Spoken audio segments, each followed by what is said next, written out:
चलो, सारे प्रेजेंट हैं जितने यहाँ दिख रहे हैं मुझे? 5। भाग्यश्री, हार्दिका, खुशी, रूहीना और सुषमा, इतने लोग प्रेजेंट है ना? बाकी नहीं आए? बाकी नहीं आए आज भी, है ना?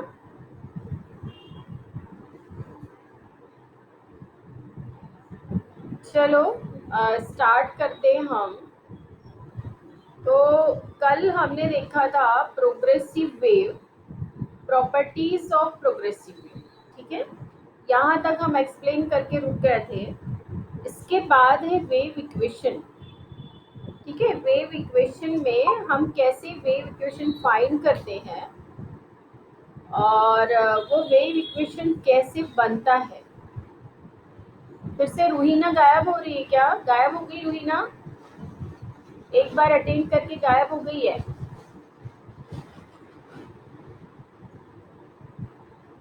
वेव इक्वेशन y से हम डिनोट करते हैं, ठीक है? इसके पहले हमने एसएचएम पढ़ा है। एसएचएम में हमने पार्टिकल का डिस्प्लेसमेंट दिया था x is equal to a sine omega T plus phi वगैरह, ठीक है ना? ये था एसएचएम का डिस्प्लेसमेंट ऑफ पार्टिकल, ठीक है? जब हमने उस पार्टिकल की बात की तो सिर्फ उसके एसएचएम की बात करी, ठीक है? मतलब सिर्फ पार्टिकल क्या होता है, टू एंड फ्रो मोशन करता है ये पार्टिकल, सिंगल पार्टिकल। लेकिन पता है बहुत सारे पार्टिकल की वजह से जब एनर्जी ट्रांसफर होती है तो वेव फॉर्म होती है। तो ये जो इक्वेशन है एक्स का डिस्प्लेसमेंट का, ये वेव का इक्वेशन नहीं है, ठीक है? ये पार्टिकल का डिस्प्लेसमेंट इन एसएचएम। समझ में आया? ये डिफरेंस आपको समझना जरूरी है कि जो एसएचएम है उसमें पार्टिकल का डिस्प्लेसमेंट बताते, वो इक्वेशन वेव इक्वेशन नहीं है। हमको वेव इक्वेशन, अब हम फाइंड करेंगे वेव इक्वेशन क्या होता है, ठीक है? तो वेव्स हम बताते हैं, ये वेव्स इस तरह से बनती है। अब आप बोलोगे कि आपने मैडम एसएचएम में भी ऐसे ही बताया था, लेकिन एसएचएम में वो पार्टिकल का मोशन बताया था। कैसे? टू एंड फ्रो मोशन, या तो ऐसे या ऐसे टू एंड फ्रो मोशन था, वो सिर्फ पार्टिकल का मोशन था। अब इस वेव में बहुत पार्टिकल आ सकते हैं, वो ऐसे मोशन कर सकते हैं। मतलब वो पार्टिकल यहाँ पोजीशन में हो सकता है, ये पोजीशन में हो सकता है, यहाँ हो सकता है, ये भी एक पार्टिकल है। तो कुछ पार्टिकल यहाँ से मोशन स्टार्ट करेंगे, कुछ यहाँ से, कुछ यहाँ से, कुछ यहाँ से, इस तरह से हर अपनी अपनी जगह से मोशन स्टार्ट कर सकते हैं, ठीक है? और ये एक पार्टिकल पूरा यहाँ से यहाँ तक जाएगा तब सिंगल वेव, या एक पार्टिकल का पूरा एक ऑसिलेशन कंप्लीट होता है, ठीक है? तो यहाँ जो वेव का डिस्प्लेसमेंट है वो हम डिनोट करते हैं, y से। कैसे डिनोट करते हैं? वेव के इक्वेशन के लिए वो डिस्प्लेसमेंट हम डिनोट करते हैं y से। समझ में आया? अब क्या होता है, ये डिस्प्लेसमेंट में क्या क्या जरूरी है? एक तो वेव कितनी डिस्प्लेस हो रही है, मतलब कितने डिस्टेंस पर, ठीक है, उसका डिस्प्लेसमेंट कितना है, मतलब ये डिपेंड करेगी x पर। दूसरा हम क्या देखेंगे इस वेव में कि किस टाइम पर उसका डिस्प्लेसमेंट कितना है। जैसे कि यहाँ ये पार्टिकल ये मोशन कर रहा है, ठीक है? यहाँ से यहाँ तक के हमने कुछ 5 सेंटीमीटर का डिस्टेंस लिया, ठीक है? इतने डिस्टेंस पर जो पार्टिकल है जो कि टू एंड फ्रो मोशन कर रहा है, या एसएचएम कर रहा है, या मूव हो रहा है, या वाइब्रेट हो रहा है, वो मोशन का, उस पार्टिकल का 2 सेकंड में कितना डिस्प्लेसमेंट है, 2 सेकंड। तो वो टाइम, उस टाइम पर भी डिपेंड करता है वेव इक्वेशन। इसलिए हम क्या बोलेंगे, y is function of x and t। ठीक है, तो y कैसा होगा, function of x and t। मतलब y का जो इक्वेशन बनेगा वो x और t पर डिपेंड करेगा। और इस तरह से डिपेंड करेगा कि जो भी हम इक्वेशन देंगे और उसमें x और t की वैल्यू करेंगे तो y डिफाइंड होगा। y डिफाइंड होगा मतलब y की कुछ न कुछ वैल्यू निकलेगी। डिफाइंड होगा मतलब इंफिनिटी नहीं हो सकता, y की वैल्यू इनफाइनाइट नहीं हो सकती। ठीक है, y की वैल्यू 0 1 2 3 4 5 कुछ भी हो सकती है, बट इंफिनिटी नहीं हो सकती और डिफाइंड होगा। जैसे इंफिनिटी जिसमें आंसर आता है तो हम बोलते हैं नॉट डिफाइंड, ये जो इक्वेशन है वो नॉट डिफाइंड है। तो ऐसा नहीं होना चाहिए। ठीक है, ऐसे कोई भी x और t के जो इक्वेशन होंगे वो सब वेव इक्वेशन हो सकते हैं और होगी। ठीक है, तो हम क्या बोलेंगे, वेव इक्वेशन दो चीजों पर डिपेंड करता है, एक तो x और t पर। मतलब किसी वेव में displacement is function of x and t। यहाँ x क्या है, डिस्प्लेसमेंट ऑफ पार्टिकल। समझ में आया? तो अब ये जो दो चीज इस पर डिपेंड करेगी तो वो हम देखेंगे कि किस तरह से डिपेंड करता है।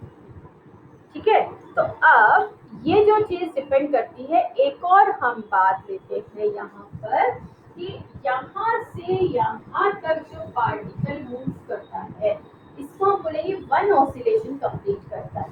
क्योंकि ये जो चीज है वो क्या मतलब हो गया, मीन पोजीशन। ये मीन पोजीशन हो गई, मीन पोजीशन से स्टार्ट किया, वो इधर गया, फिर वापस यहाँ आया, फिर इधर गया, फिर इधर। कैसे हुआ, ये मीन पोजीशन से स्टार्ट किया, ये पीक पोजीशन पर आया, फिर मीन पोजीशन पर आया, फिर दूसरे साइड पीक पोजीशन पर आया, फिर यहाँ। तो यहाँ से यहाँ तक में हमने देखा क्या था कि 2 पाई जो उसका डिस्प्लेसमेंट है या मूवमेंट है या एंगल है ओमेगा टी की वैल्यू वो कितनी होती है, 2 पाई। और यहाँ से यहाँ तक की लेंथ को हम बोलते हैं लैम्डा, मतलब वेवलेंथ। वेवलेंथ बोलते हैं इसको। तो क्या बोलेंगे हम, लैम्डा इज इक्वल टू 2 पाई। ठीक है, अब देखो ये किस टाइप का फंक्शन है, किस टाइप की वेव दिख रही है। तो इसको कुछ ऐसा दे देते हैं, एक एम्पलीट्यूड कुछ होगा साइन, ठीक है, ओमेगा टी। अब यहाँ पर प्लस माइनस डेल्टा हो सकता है। ठीक है, अब यदि मैं ये वाला, ये जो पार्टिकल है इसकी बात करती तो ये जब यहाँ तक पहुंचेगा तो 2 पाई होगा। लेकिन इसके पहले वाला पार्टिकल जो इतने डिस्टेंस पर, जो इतने डिस्टेंस पर, आप देखोगे हमने उसमें लिया था इस क्या, जब हम एसएचएम को ग्राफिकल रिप्रेजेंटेशन में देते हैं तो ये 0 होता है, ये कितना होता है पाई, और ये 2 पाई, तो यहाँ होता है पाई/2 और ये होता है 3 पाई/2। ये होता है 3 पाई/2। ठीक है, तो अब देखो कोई यदि पार्टिकल ये 3 पाई/2 पर है, मतलब वो पहले है, पीछे है, और ये 2 पाई से आगे हो गया, मतलब यहाँ ये 2 पाई पर पहुंचेगा और दूसरा ऑसिलेशन स्टार्ट करेगा। समझ में आया? तो हम यहाँ पर माइनस भी ले सकते हैं क्योंकि पहले वाले के लिए है। यदि इसके बाद वाले पार्टिकल की बात करें तो यहाँ पर प्लस हो सकता है, तो माइनस प्लस दोनों हो सकते हैं, बस वो देखना है कि वो मीन पोजीशन से इस साइड है या इस साइड की बात है। समझ में आया? तो अब ये हो गया 2 पाई डेल्टा, और यदि यहाँ पर हम लैम्डा की बात करें, सॉरी लैम्डा नहीं, यहाँ पर हम x की वैल्यू की बात करते हैं कि यहाँ तक का ये जो डिस्टेंस है वो x है, लेकिन इसका हमको एंगल नहीं मालूम है, तो अभी ऐसा ले रही हूँ करके हम कोई भी टाइम पर, इस टाइम पर, इस टाइम पर कभी भी हम x डिस्टेंस पर पार्टिकल का क्या फेज है, ये फाइंड करना चाहते हैं। तो एक्स डिस्टेंस पर पार्टिकल का क्या फेज है, डेल्टा मान लेते हैं। पहले फाई लेते थे, अभी डेल्टा ले लेते हैं, ठीक है, क्योंकि बुक में दिया हुआ है डेल्टा। तो अब यदि हम इसको सॉल्व करें और इसको इस तरह से डिवाइड करें, तो ये इधर लेकर आओ, तो डेल्टा इज इक्वल टू हो जाता है 2 पाई लैम्डा इंटू एक्स। समझ में आया? मतलब जो फेज है ये एक्स डिस्टेंस पर पार्टिकल का कितना होगा, 2 pi upon lambda into x. अब ये जो 2 पाई अपॉन लैम्डा, इसको एक कांस्टेंट कंसीडर किया के, तो ये हो गया के एक्स। तो अब हमारा ये जो इक्वेशन है वो बन जाता है y is equal to sine omega t minus k x. ठीक है, या हम इसको ऐसा भी लिख सकते हैं, no problem, a sine k x minus omega t. Sine pi by plus theta is equal to minus हो जाता है, minus sine minus theta is equal to sine theta है, तो हम वहाँ माइनस कॉमन निकाल करके ऐसा लिख सकते हैं। ठीक है, तो ये आपका जो इक्वेशन है वो किस किस पर डिपेंड कर रहा है, एक्स और टी पर। एक्स का कोफिशिएंट समथिंग है, टी का कोफिशिएंट समथिंग है। तो ये जो इक्वेशन है y is equal to a sine x minus omega t, वो इस तरह से फाइंड होता है, हमें इस तरह से मिलता है। वो हमको ये वेव को समझना होता है, ठीक है ना। बस आपको ये ध्यान रखना है कि ये लैम्डा कब कंप्लीट होता है, वन वेव कब कंप्लीट होता है, जब ये पार्टिकल 2 पाई मतलब इतना फेज कंप्लीट कर लेता है। इस फेज पर लैम्डा की वैल्यू 2 पाई हो सकती है। ठीक है, अब हमें को किसी भी टाइम पर निकालना है, कोई भी टी टाइम पर, जबकि उसका डिस्प्लेसमेंट हम ये कंसीडर कर रहे हैं कि एक्स, मतलब ये मीन पॉइंट से यहाँ इसका जो डिस्प्लेसमेंट है वो एक्स डिस्टेंस है, तो वो एक्स डिस्टेंस पर फेज हम कंसीडर करेंगे। हमको फेज नहीं पता कितने एंगल पर है, तो हमने वो डेल्टा कंसीडर किया। तो इससे जब सॉल्व किया तो हमारी डेल्टा की value 2 pi upon lambda into X I है, और इसको हमने के कंसीडर कर लिया है कांस्टेंट, क्योंकि 2 पाई लैम्डा दोनों चीज कांस्टेंट है, तो के कंसीडर कर लिया, तो डेल्टा इज इक्वल टू के एक्स, और पूरा भी लिख सकते हैं। आगे जाकर जब हमको वैल्यू वगैरह निकालना है तो हम 2 पाई बाय लैम्डा ही लिखेंगे, अभी शॉर्टकट में लिखने के लिए हमने के पुट किया। और जब ये वैल्यू इस इक्वेशन में पुट करो तो इक्वेशन हमें ये मिलता है, और इस इक्वेशन को ही हम बोलते हैं वेव इक्वेशन। ठीक है, ये इतना इम्पोर्टेंट नहीं है कि आपका वेव इक्वेशन कैसे फाइंड हुआ, लेकिन वेव इक्वेशन यदि मैं डायरेक्ट ऐसा लिख लेती तो तुम्हारे दिमाग में कुछ तो क्वेश्चन अराइज होता कि इक्वेशन आया कहाँ से। ठीक है, और एक चीज ध्यान रखना, एच एस एच एम का इक्वेशन वेव नहीं है, वेव इक्वेशन नहीं है, वो सिर्फ एक पार्टिकल का डिस्प्लेसमेंट है। ठीक है, वेव इक्वेशन के लिए क्या होना जरूरी है, एक्स और टी दोनों पर। हाँ, एक चीज और ये आप इसको ले सकते हो, थोड़ा सा जिस तरह से नॉलेज है उस तरह से मैं थोड़ा सा बता सकती हूँ, हो सकता है आपको कॉम्पिटिटिव एग्जाम वगैरह में काम आए। तो मैं एक चीज यहाँ बताती हूँ, जो एक्स और टी की बात कर रही हूँ मैं,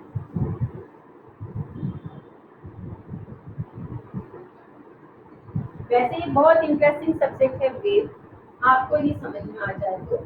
y इज इक्वल टू क्या इक्वेशन बोला हमने, ए sine k x minus omega T. यहाँ पर इम्पोर्टेंट क्या है वेव इक्वेशन के लिए कि एक्स की जो इंडेक्स है वो 1 होना चाहिए, एक्स और टी का। ठीक है, और दूसरा एक्स टी का जो भी कोऑर्डिनेट, और y की वैल्यू वो x और t की चाहे कोई भी वैल्यू ले, तो y की वैल्यू हमने डिफाइन करना जरूरी है। डिफाइन करने का मतलब है कि y की वैल्यू कुछ न कुछ आनी चाहिए, इन्फिनिटी छोड़कर कोई भी वैल्यू आए तो वो चीज, वो जो इक्वेशन होगा वो वेव इक्वेशन होगा। For example y is equal to में 3x प्लस 2t कंसीडर, ठीक है। तो क्या हो जाएगा, इसमें x का कोऑर्डिनेट t है, t का 2 है। यदि मैं x की वैल्यू 0 पुट करूं, t की 0 पुट करूं तो y की वैल्यू 0 आ रही है। x की वैल्यू 1 पुट करूं, t की 1 पुट करूं, 2 पुट करूं, t जो भी है तो y की वैल्यू समथिंग आ रही है। इसका मतलब ये इक्वेशन हमारा वेव इक्वेशन हो सकता है। हो सकता है क्या है, समझ में आया? तो इस तरह से इक्वेशन चेक करते हैं। एक और चीज है इक्वेशन चेक करने के लिए, वो चीज है d2y upon dt square is equal to k, ये कांस्टेंट है, इसको नहीं कर सकते, d2y अपॉन dx। यदि ये कंडीशन भी फुलफिल करती है कोई इक्वेशन, तो भी वो क्या है, वेव इक्वेशन है। वेव इक्वेशन के लिए एक ये भी कंडीशन है, मतलब डबल डेरिवेटिव जब हम निकालेंगे तो उसकी वैल्यू के समथिंग इस तरह से आनी चाहिए, है ना, ये वैल्यू 0 नहीं होनी चाहिए। आ रही है बात समझ में? तो हम कह सकते हैं कि ये वेव इक्वेशन है। हो सकता है आपको कॉम्पिटिटिव एग्जाम में कोई इक्वेशन देकर के ये पूछे कि ये वेव इक्वेशन है क्या। ठीक है, अब कोई इक्वेशन ऐसा है जैसे मैंने y is equal to log, इसी को पुट कर दूं 3x प्लस 2t। जब मैंने यहाँ 0 पुट किया था तो y की वैल्यू 0 आ रही थी, पर यहाँ यदि मैं पुट करती हूँ तो y की वैल्यू 0 रखने, x और t की वैल्यू 0 रखने से क्या हो जाएगा, 1/0 आ जाएगा। लॉग का लॉग क्या होता है, लॉग 0 की वैल्यू क्या हो जाएगी, नॉट डिफाइंड है। लॉग 0 की वैल्यू नॉट डिफाइंड है, तो y क्या आ जाएगा, नॉट डिफाइंड आ जाएगा।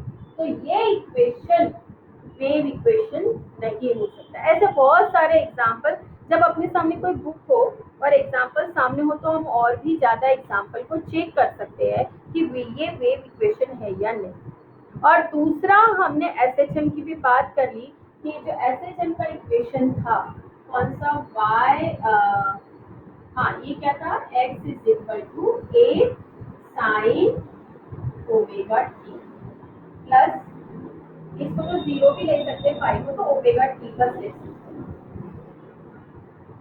ठीक है, तो ये इक्वेशन भी इस तरह से आप चेक कर सकते हो x और t की वैल्यू के लिए, ये y को डिफाइन नहीं करता है, इसलिए ये इक्वेशन एसएचएम नहीं हो, एसएचएम का इक्वेशन वेव इक्वेशन नहीं हो सकता। वो सिर्फ एक पार्टिकल का डिस्प्लेसमेंट इक्वेशन, ठीक है, क्योंकि एसएचएम होता ही क्या है, सिर्फ एक पार्टिकल की to and fro motion SHM होती है। तो ये एसएचएम का इक्वेशन है, ठीक है, वेव इक्वेशन नहीं है। तो ये डिफरेंस आपको समझना जरूरी है। अब देखो आपकी बुक में देखो, रिफ्लेक्शन ऑफ वेव्स, ये डिलीट है 6.3, ये डिलीट किया है अभी सिलेबस में से। फिर उसके बाद reflected at a longitudinal wave 6.3.2, ये भी डिलीटेड है। अब इसके बाद डायरेक्ट हम देखेंगे सुपर पोजिशन ऑफ वेव्स, ये डिलीटेड नहीं है, ठीक है। रिफ्लेक्शन ऑफ वेव्स लॉन्गिट्यूडनल या ट्रांसफर दोनों ही डिलीट है। तो अब इसके आगे हम देखते हैं सुपर पोजिशन ऑफ वेव्स।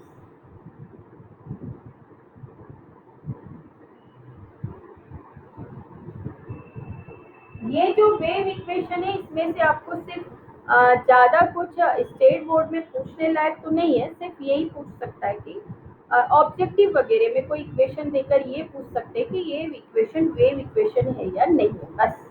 तो उसमें आप x और t की वैल्यू पुट करके चेक करोगे, और y की कुछ वैल्यू आ रही है, 0 भी चलेगी, 0 से लेकर फाइनाइट वैल्यू यदि आ रही है तो इसका मतलब वो वेव इक्वेशन है, ठीक है।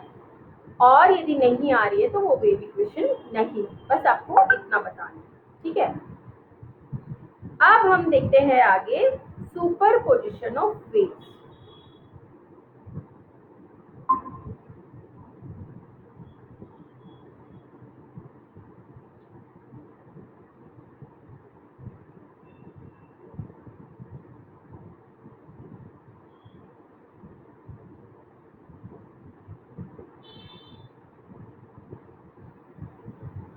सुपर सुपरपोजिशन ऑफ वेव्स का मीनिंग क्या होता है? सुपरपोजिशन मतलब एक साथ साइमल्टेनियसली किसी एक पॉइंट पर दो चार वेव्स का एक साथ आ जाना। ये एक पॉइंट है, यहाँ से एक वेव आ रही है, यहाँ से एक वेव आ रही है, यहाँ से एक आ रही है, यहाँ से एक आ रही है। साइमल्टेनियसली किसी मतलब दो और उससे ज्यादा वेव्स किसी एक पॉइंट पर रीच करती है, पहुंचती है, तो उसके बाद उनका जो रिजल्टेंट डिस्प्लेसमेंट, ये अपने इंडिविजुअल डिस्प्लेसमेंट के साथ आएगी। इसका y1 डिस्प्लेसमेंट कंसीडर कर लो, इसका y2, इसका y3 और इसका y4, सब इंडिविजुअल डिस्प्लेसमेंट के साथ आएगी। तो इसके बाद इसका रिजल्टेंट डिस्प्लेसमेंट क्या होगा? ठीक है, और जो रिजल्टेंट वेव बनेगी वो भी एक वेव होगी, और किस टाइप की होगी ये हम देखेंगे। तो सुपरपोजिशन ऑफ वेव्स का मतलब है साइमल्टेनियसली एक साथ दो या दो से ज्यादा waves, two or more waves simultaneously reach at the point that is called superposition of waves. ठीक है, अब ये सुपरपोजिशन ऑफ वेव्स, देखो डेफिनेशन दिया है, when two or more waves travelling through a medium pass through a common point, each wave produces its own displacement at that point, independent of the pressure of the other wave. The resultant displacement at that point is equal to the vector sum of the displacement due to the individual wave that point. ठीक है, क्या मतलब बोला है कि simultaneously चारों waves एक साथ एक पॉइंट पर साइमल्टेनियसली पहुंच रही है, इनका inducible displacement y1 y2 y3 है, तो इनका जो रिजल्टेंट डिस्प्लेसमेंट होगा इस पॉइंट पर वो हमें देना होगा इन सब का वेक्टर सम। वेक्टर इसलिए बोलते कि ये सब डिस्प्लेसमेंट ले रहे हैं हम, डिस्टेंस कभी वर्ड यूज किया हमने नहीं, हमेशा क्या वर्ड यूज कर रहे हैं? डिस्प्लेसमेंट। मतलब डायरेक्शन मस्ट है, x से माइनस एक्स के डायरेक्शन में जा रही है वेव, या y से माइनस वाई के डायरेक्शन में जा रही है, कि माइनस वाई से y के डायरेक्शन में जा रही है। ये इंपॉर्टेंट है, इक्वेशन चेंज हो जाता है वेव का, इसलिए यहाँ पर वेक्टर सम लिखना जरूरी है। ठीक है, इसलिए हम बोलेंगे vector sum of individual displacement of the waves. तो y1 plus y2 plus y3 plus y4।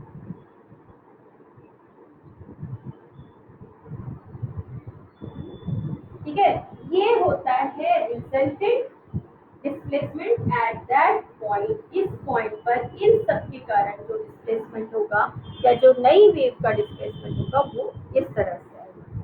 ठीक है, अब ये जो सुपरपोजिशन है इसके लिए अलग अलग कंडीशन बताया, जैसे कि वेव जब प्रोड्यूस होती है, 11th में भी ये था हमको लॉन्गिट्यूडनल वेव वगैरह, तो हमने उसमें बताया था कि rarefaction of compression produce होते हैं। वैसे ही यदि ट्रांसवर्स वेव है तो उसमें ट्रॉफ और क्रेस्ट ऐसे प्रोड्यूस होते हैं। क्रेस्ट मतलब बहुत ज्यादा डेंसिटी वाला, और ट्रॉफ मतलब थोड़ा सा दूर दूर डेंसिटी वाला।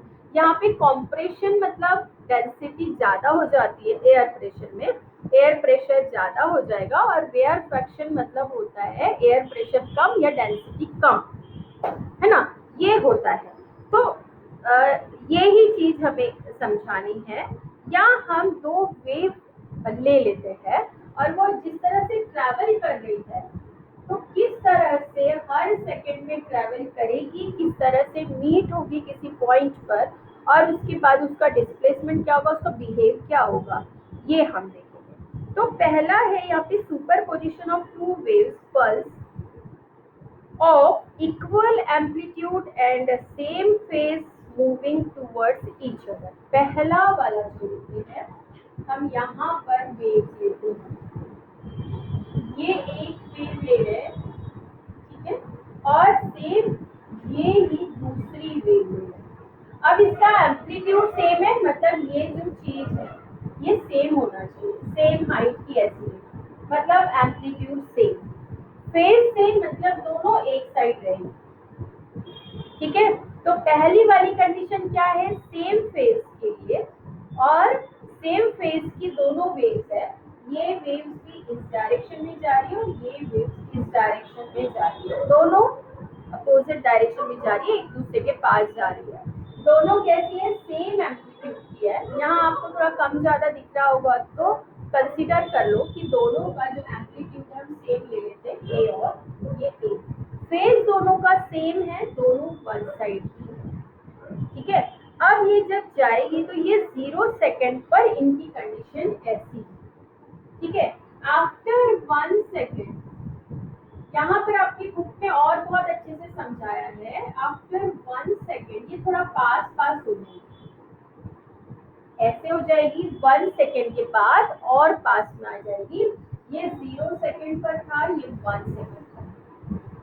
हमारे लिए बहुत ज्यादा इम्पोर्टेंट है 2 सेकेंड वाली बात, जो आपकी बुक में दी है 2 सेकेंड, वो हम अपनी तरफ से 2 सेकेंड 4 सेकेंड कुछ भी ले सकते हैं, ठीक है। पर यहाँ पर जो दी है 1 सेकेंड की बात है ये, और ये 2 सेकेंड पर क्या हो रही है, दोनों एक दूसरे को सुपर इम्पोज कर रही है ना, दोनों एक दूसरे के पास आ रही है। तो क्या होगी, ये जो वेव्स है ये ऐसी, और दूसरी वेव इस पर ही ऐसी इम्पोज करेंगे दूसरे एक दूसरे को। तो ये जो ये वाला पोर्शन है ये मैं दे देती हूँ डॉटेड लाइन से। तो इन दोनों का जो डिस्प्लेसमेंट है, क्योंकि सेम है, या तो क्रेस्ट क्रेस्ट मिलेंगे या ट्रॉफ ट्रॉफ मिलेंगे, तो ये जो चीज है उसका डिस्प्लेसमेंट ऐसा आ जाएगा, उसका डिस्प्लेसमेंट ऐसा आ जाएगा। मतलब अभी हमको क्या मिला, ए की वैल्यू मैक्सिमम मिली जब दोनों मिले, तो सेम फेज में थे, सेम एम्पलीट्यूड की थी, तो जो रिजल्टेंट वेव मिलेगी उसका एम्पलीट्यूड हमको कितना ज्यादा मिलेगा, सुपर इम्पोज हुई तो, ठीक है। तो इस तरह से ये सुपर इम्पोज होती है, फिर ये वेव वापस इधर आगे निकल जाएगी, ठीक है। तो अब हम ये बोलेंगे इधर की वेव इधर निकल गई और इधर की वेव इधर निकल गई, ये इधर जा रही थी, ये इधर जा रही थी। अब ये वेव इधर आ गई, मतलब हम तो इधर इसको कर देते, और ये वेव इधर आ गई तो इधर, तो हम इसको ये 0 1 सेकेंड को ऊपर फिर कर लेते 0 3 सेकेंड, फिर ये 4 सेकेंड, तो अब ये फिर दूर होते जाएगी। इस पॉइंट पर सुपर इम्पोज हुई, फिर एक दूसरे से दूर होते जाएंगे। समझ में आया? तो ये था super position of such waves which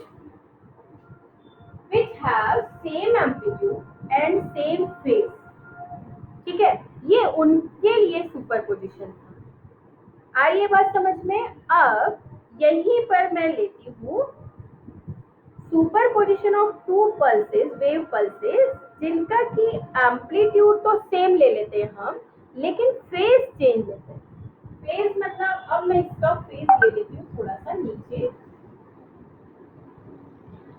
ठीक है। इसका फेज में लेती हूँ नीचे, मतलब ये जो थी वो यहाँ ले ली, तो ये एम्पलीट्यूड तो सेम है, एक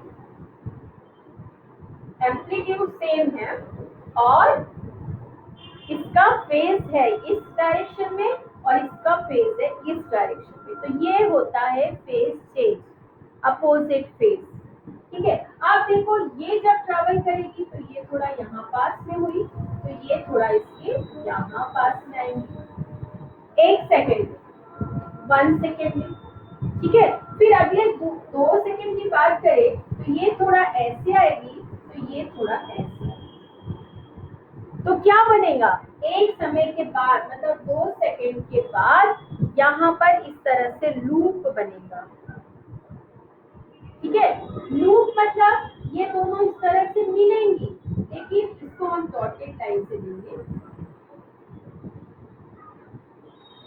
इस तरह से मिलेंगी, लेकिन इनका जो डिस्प्लेसमेंट होगा वो कहाँ होगा, ये इस लाइन पर होगा, मतलब यहाँ पर एम्पलीट्यूड होगा, मतलब रिजल्टेंट एम्पलीट्यूड यहाँ हो जाएगा 0, जब ये अपोजिट फेज की है।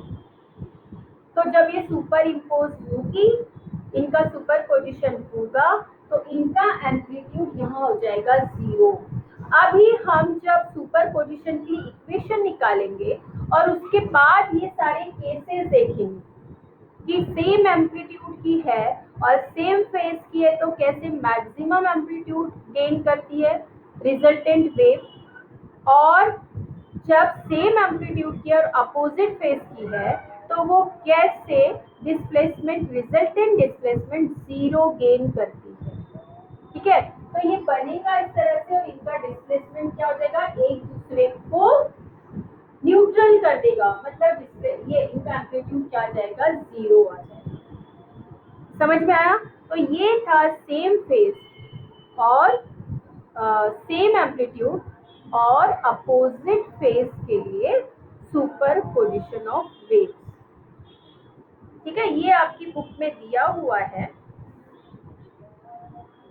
आप देखो इसमें। अब इसके आगे ये वाली वेव इधर ट्रैवल करेगी और ये वाली वेव इधर ट्रैवल करेगी, तो फिर से ये कंडीशन आ जाएगी।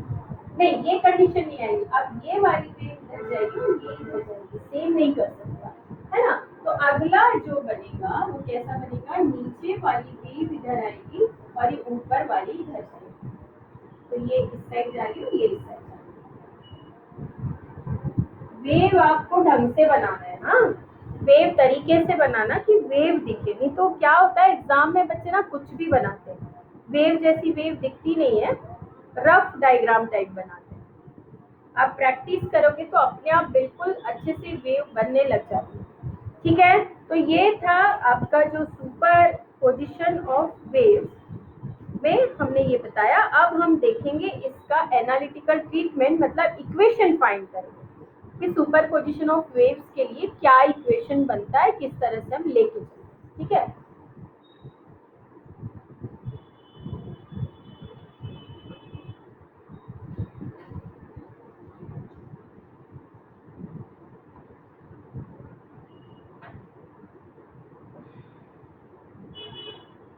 चलो एक वेव हम लेके चलते हैं, y1 is equal to a1 sine omega T plus 5। तो यहाँ मैं 5 की वैल्यू यदि 0 पुट करूँ तो सिर्फ ओमेगा टी, ठीक है ना। तो अब एक इक्वेशन क्या बनेगा, सिर्फ ओमेगा टी। तो मैं क्या करती हूँ, एक में सिर्फ साइन ओमेगा टी ये इक्वेशन लेके चल रही हूँ, ये डिस्प्लेसमेंट लेके चल रही हूँ एक वेव पर, और दूसरी वेव में लेके चल रही हूँ a1 sine omega T plus 5।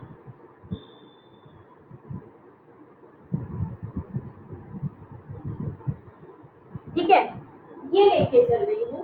अब जब दोनों का रिजल्टेंट डिस्प्लेसमेंट आएगा तो क्या होगा, y is equal to y1 plus y2। इसको हम थोड़ा सॉल्व करते हैं, तो y is equal to a1 sine omega T plus a2 आएगा, a2 sine omega T plus 5। अब आपके दिमाग में कुछ अराइज हो रहा होगा कि आपने ओमेगा सेम लिया, ओमेगा क्यों सेम लिया, तो इसलिए सेम लिया कि यहाँ पे हम लेके चलते, देखो amplitude of the resultant wave is different, ठीक है, एंड फ्रीक्वेंसी इज कांस्टेंट, मतलब दोनों वेव की फ्रीक्वेंसी सेम है। फ्रीक्वेंसी सेम है तो ओमेगा इज इक्वल टू क्या होता है, 2 पाई एफ। जब फ्रीक्वेंसी सेम है तो ओमेगा भी सेम होगा, इसलिए वो लेकर चले। क्या बात है बेटा, ये लेके चले। अब हम इसको सॉल्व करते हैं, क्या हो गया, ये sign a plus sine B, ठीक है। या पहले हम ये साइन ए प्लस बी के फॉर्मूले से इसको सॉल्व करते हैं, तो क्या आ जाएगा, y is equal to a1 sine omega t वैसे ही रहने दो plus a2 sine omega T cos five plus cos omega t sine five. अब ये a2 यहाँ पे भी आएगा,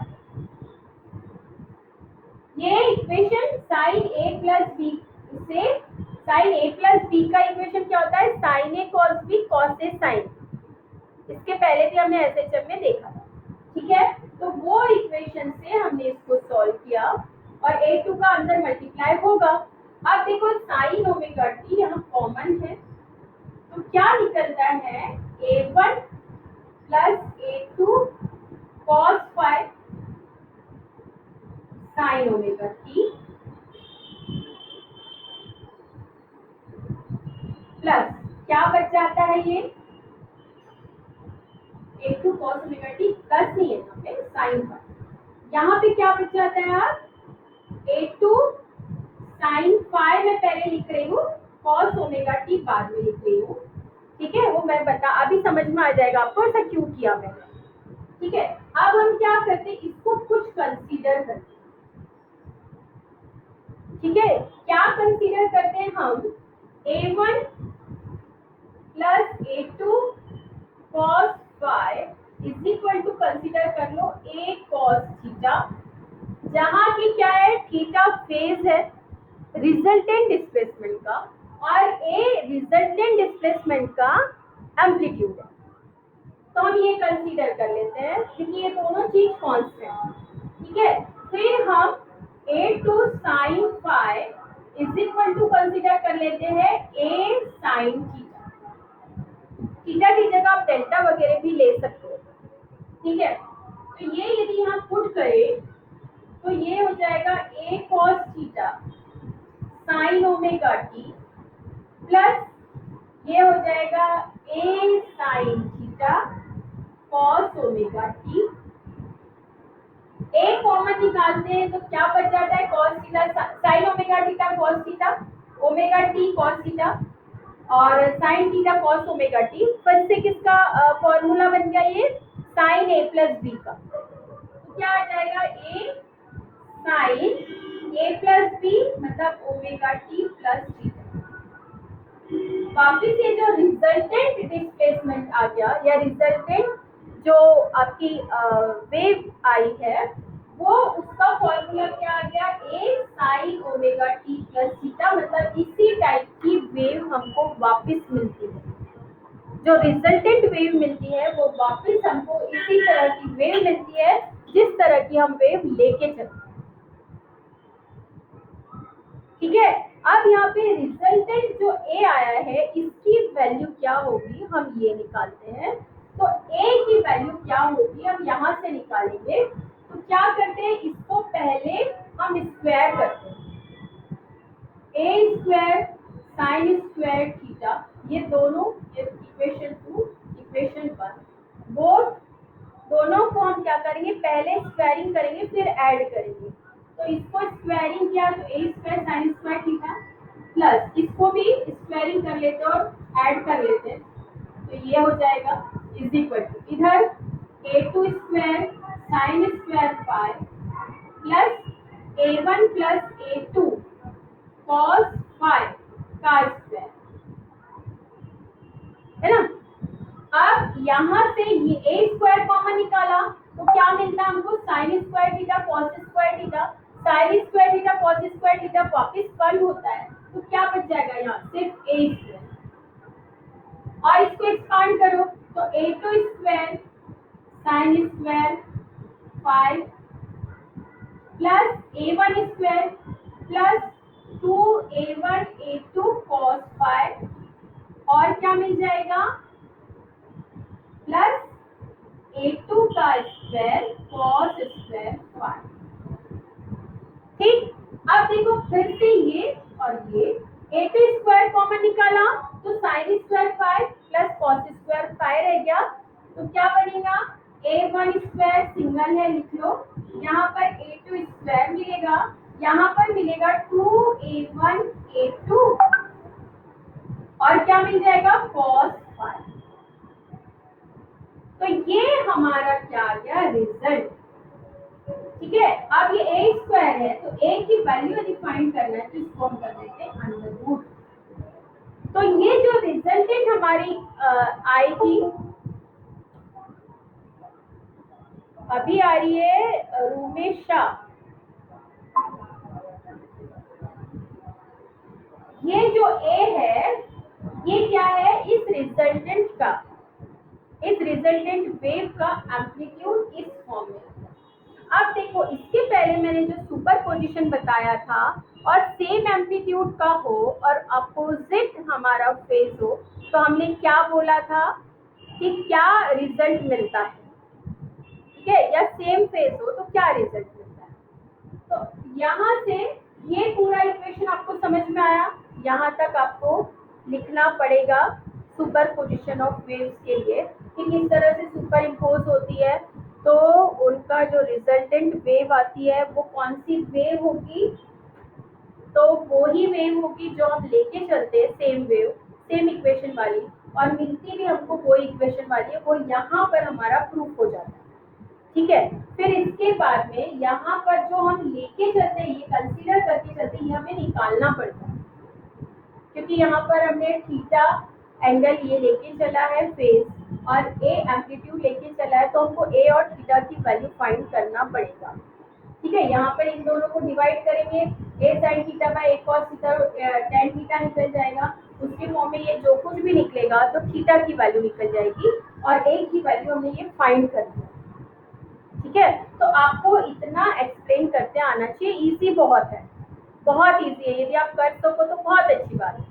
ठीक है, अब ये वैल्यू से हमने इसके पहले क्या देखा था, जब हमने देखा सुपरपोजिशन, सेम सेम एम्पलीट्यूड और सेम फेज वाली जो वेव्स है वो जब सुपर इम्पोज होती है तो हमको कैसे मैग्नीट्यूड मिलता है, कैसे हमको एम्पलीट्यूड मैक्सिमम मिलता है, तो वो यहाँ से प्रूफ हो जाएगा। ठीक है, तो हम वो केसेस लेके चलते हैं।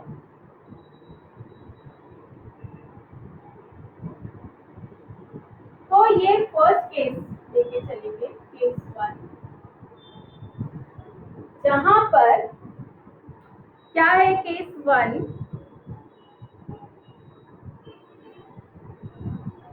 when phi is equal to 0, phi is equal to 0 मतलब फेज डिफरेंस 0, फेज डिफरेंस 0 का मतलब होता है सेम फेज। ठीक है, जब फेज डिफरेंस 0 मतलब cos फाई 0 हो गया, तो ये cos 0 की वैल्यू होगी 1, तो इक्वेशन क्या बच जाएगा, a is equal to under root a1 का स्क्वायर प्लस a2 का स्क्वायर प्लस 2a1 a2। ठीक है, मतलब क्या मिल गया हमको, a1 प्लस a2 का स्क्वायर, ये फॉर्मूला है आइडेंटिटी। अब ये से ये कैंसिल हो गया, ये स्क्वायर है ये अंडर रूट है, तो कितना मिलता है आपको, a1 प्लस a2। तो रिजल्टेंट जो एम्पलीट्यूड है वो कैसा मिलेगा, दोनों के एम्पलीट्यूड का एडिशन। और यदि ये सेम एम्पलीट्यूड के हो जो हम इसके पहले लेके चले थे, यदि हम ये कंसीडर कर ले कि a1 is equal to a2, इसको हम यदि a नेट लिख लेते हैं, is equal to a consider करते हैं मतलब सेम एम्पलीट्यूड, तो a net is equal to हो जाएगा 2a, a1 की भी वैल्यू a रखे, a2 की भी, तो क्या मिल जाएगा 2a। तो ये जो वैल्यू होगी एम्पलीट्यूड की, ये होगी मैक्सिमम, मतलब दोनों का एम्पलीट्यूड ऐड होकर रिजल्टेंट वेव का उतना ज्यादा एम्पलीट्यूड आएगा। ठीक है, यही हमने बताया था सेम फेज का जब हम ले रहे थे और सेम एम्पलीट्यूड की वेव को जब सुपर इम्पोज करा के बताया था वेव्स के फॉर्म में, तो हमें यही चीज मिली थी। ठीक है, कैसे मिली थी, ये देख लो एक बार और देख लो, यहाँ पर हमने ये और ये सुपर इम्पोज हुई यहाँ पर वेव्स, तो ये वाला पोर्शन तो इसके अंदर जाएगा तो ये न्यूट्रल हो जाएगा, और ये जो दोनों के एम्पलीट्यूड है ये बढ़ करके ऐसे हो जाएगा, तो ये जो एम्पलीट्यूड है ये मैक्सिमम मिलेगा, ये जो मिलेगा ये 2a मिलेगा। समझ में आया, तो वेव एकदम से इतनी बड़ी मिलेगी सेम फेज में होगी तो।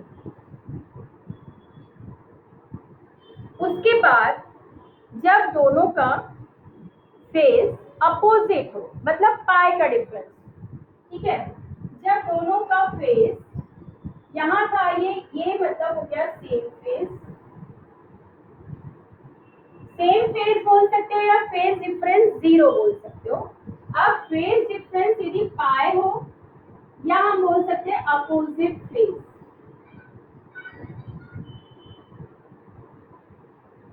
तो यहाँ पर क्या था, cos फाई था, cos फाई की पाई रखेंगे तो माइनस cos थीटा होता है, cos पाई की वैल्यू -1 होती है, ठीक है। तो यहाँ पर a की वैल्यू क्या मिल जाएगी हमको, a1 का स्क्वायर प्लस a2 का स्क्वायर माइनस मिल जाएगा, क्योंकि cos पाई -1 माइनस सामने आ जाएगा और ये 2a1 a2। अब ये कौन सी आइडेंटिटी है, a1 माइनस a2 का स्क्वायर और ये अंडर रूट, ये से कैंसिल, तो क्या मिलेगा, resultant a1 minus a2, a net net. अब यदि a1 is equal to a2 है, वापिस सेम फेज में सेम एम्पलीट्यूड की है, तो ये कैंसिल, दोनों माइनस है तो 0 हो जाएगा। तो a मिनिमम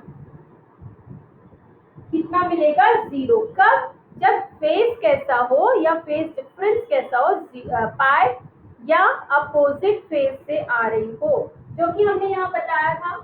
यहाँ मैं बता देती हूँ, ये वेव्स कैसी रहेगी, ये वाली वेव्स कैसी रहेगी, अपोजिट फेज मतलब ये ऐसी और यहाँ से ये ऐसी आ रही है, ये अपोजिट फेज। और जब ये मिलती है ऐसे यहाँ मिलेगी, ठीक है, ऐसे यहाँ ये मिलेगी, लेकिन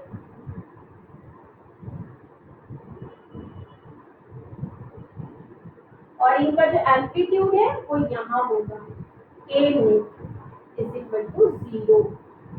ये नहीं होगा, ये तो आपको लूप ऐसे दिखाने के लिए कि वो ऐसे सुपर इम्पोज हो, लेकिन वो कहाँ होगी, दोनों को एक दूसरे को न्यूट्रल करके उसका एम्पलीट्यूड यहाँ हो जाएगा 0, a में, ठीक है। तो ये स्पेशल केस थे दोनों के लिए। फिर इसके साथ एक और चीज है, उसका फॉर्मूला भी आपको डायरेक्ट लर्न करना पड़ेगा, इंटेंसिटी। अब देखो, वेव्स के फॉर्म में साउंड भी हो सकती है, साउंड वेव भी हो सकती है, लाइट वेव भी हो सकती है, तो इंटेंसिटी हमारी कोई भी हो सकती है, ठीक है। तो इंटेंसिटी लाइट वेव की भी होती है, साउंड वेव की भी होती है। तो एक्चुअली जो इंटेंसिटी ऑफ वेव है is directly proportional to square of amplitude. समझ में आया, स्क्वायर ऑफ एम्पलीट्यूड होती है। तो ये स्क्वायर ऑफ एम्पलीट्यूड होती है, तो आई मैक्सिमम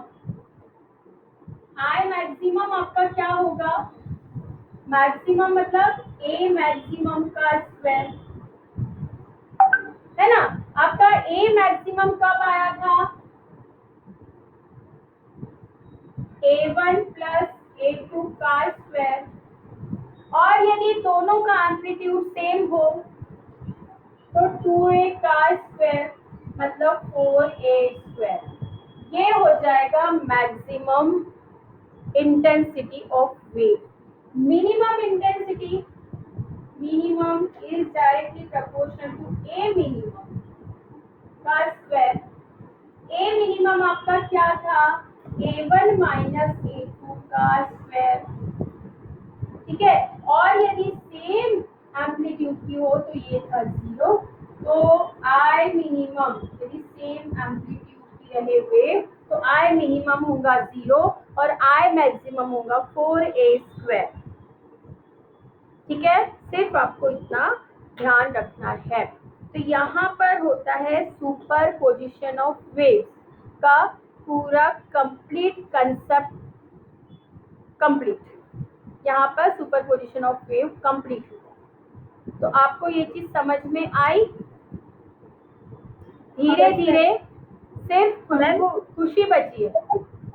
मैम जब ये डेरिवेशन आएगा तो इसकी दोनों कंडीशन भी लिखना है, वो इक्वल एम्पलीट्यूड नहीं, केसेस यदि पूछता है तो लिखना है, नहीं तो आपको वहां तक नहीं फाइंड करना है, आपको ए की वैल्यू फाइंड करना है, ए नेट, ठीक है। हाँ, ए नेट की वैल्यू निकालनी है बस, कि a is equal to under root of a1 square plus a2 square plus 2a1 a2, यहाँ तक आपको फाइंड करना है बस, उसके बाद नहीं फाइंड करना है। फिर केसेस यदि पूछेगा तो या तो ये केसेस आपको ऑब्जेक्टिव में पूछ सकता है या फिर कोई न्यूमेरिकल वगैरह में पूछ सकता है, तो तब आपको ये यूज होता है। ठीक है, और इक्वेशन ऑफ वेव जो बताया वो भी नॉलेज के लिए है आपके, तो ऐसा कुछ उस पर क्वेश्चन नहीं बनता, लेकिन हाँ कोई इक्वेशन देख करके ये बोल सकता है कि ये वेव इक्वेशन है क्या, ये फाइंड करो भी हो सकता है, या सिर्फ यस और नो में आंसर भी हो सकता है कि बस आपको यस और नो बताना है कि हाँ है या नहीं है, तो बस वो उसमें इतना ही यूज होगा। ठीक है, एक अभी तक की जितना कुछ पढ़ाया उसमें प्रॉपर्टीज ऑफ प्रोग्रेसिव वेव्स वो इम्पोर्टेंट थी, और यहाँ पे सुपर पोजिशन ऑफ वेव्स कि दो वेव्स मिलेंगी सेम फेज की तो किस तरह से एम्पलीट्यूड बनता है, और अपोजिट फेज वाली मिलेगी तो क्या एम्पलीट्यूड होता है। ठीक है, एक ये और ये डेरिवेशन, ये इम्पोर्टेंट है। ठीक है, अब हम नेक्स्ट क्लास में अपन देखेंगे स्टेशनरी वेव। अच्छा, इसके बाद आपको प्रॉब्लम्स है, एग्जाम्पल है 6.1 दिया हुआ है। ठीक है, 6.2 आप ये सॉल्व करके देखो, क्योंकि सॉल्व प्रॉब्लम है। समझ में आ रहा है क्या, नहीं समझ में आएगा तो बताना, फिर मैं नेक्स्ट क्लास में एक्सप्लेन करूँगी। ठीक है, तो क्लास यही खत्म करते हैं अभी। और ये मुझे ये बोलना था कि जो लोग आते हैं वो भी